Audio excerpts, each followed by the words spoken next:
भाजपा के प्रदेश प्रवक्ता विवेक शर्मा ने कहा कि प्रदेश सरकार की इन उपलब्धियों की वजह से कांग्रेस सरकार का नाम स्वर्णिम अक्षरों में लिखा जाएगा। उन्होंने कहा कि यह व्यवस्था परिवर्तन सरकार बताए विकसित भारत संकल्प यात्रा के अंतर्गत कितनी योजनाओं के माध्यम से गरीब व उपयुक्त पात्रों को प्रदेश सरकार ने लाभार्थी किया है। छोटे मध्यम वर्गीय कॉन्ट्रैक्टरों से लेकर कृष्णा लैब जो स्वास्थ्य क्षेत्र में सेवाएं दे रही है, उनकी आज देनदारियां करोड़ों में खड़ी हैं। हिमकेयर कार्ड से लेकर निगम बोर्ड के कर्मचारियों की पेंशन व तनख्वाह लंबित पड़ी हैं। अपितु केंद्र सरकार को कोसने व दुष्प्रचार का कार्य निरंतर प्रगति पर है। विवेक ने कहा कि जनता द्वारा चुनी हुई सरकार केवल एक केयरटेकर होती है, न कि मालिकाना। माननीय मुख्यमंत्री को यह स्पष्टीकरण देना चाहिए कि 13,000 करोड़ के ऋण से किनको लाभार्थी बनाया गया व कहां उपयोग किया गया, क्योंकि 2017 में जयराम की सरकार आई थी तो प्रदेश का ऋण 48,000 करोड़ था। 2022 में जब व्यवस्था परिवर्तन हुआ तो यह ऋण 75,000 करोड़ था। गौरतलब है कि 2 वर्ष कोविड रहने के पश्चात भी भाजपा सरकार ने मात्र 27,000 करोड़ का ऋण लिया। वर्तमान में परिवेश में 13 माह में 13,000 करोड़ का ऋण जनता के कंधों पर रखना प्रदेश सरकार की किस उपलब्धि में गिना जाएगा। उन्होंने कहा कि मुख्यमंत्री बताएं गत 1 वर्ष में घरेलू सकल उत्पाद जीडीपी दर क्या है और पूर्व में क्या थी। नमस्कार। कंगाल प्रदेश आर्थिक अकाल की ओर।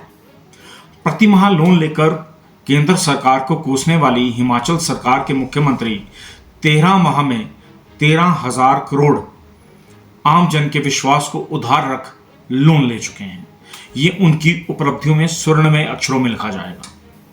केंद्र की योजनाओं का लाभ भी आम जनता तक ना पहुंचाने वाली यह व्यवस्था परिवर्तन सरकार बताए विकसित भारत संकल्प यात्रा के अंतर्गत कितनी योजनाओं के माध्यम से गरीब व उपयुक्त पात्रों को प्रदेश सरकार ने लाभार्थी किया है।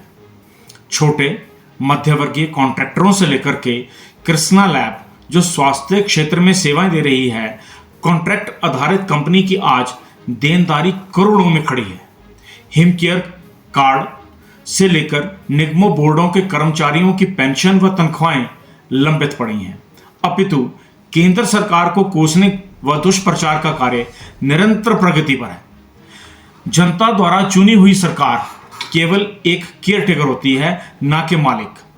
माननीय मुख्यमंत्री को यह स्पष्ट करना होगा कि 13,000 करोड़ के ऋण के किन लोगों को लाभार्थी बनाया गया है, वह कहां उपयोग किया गया है।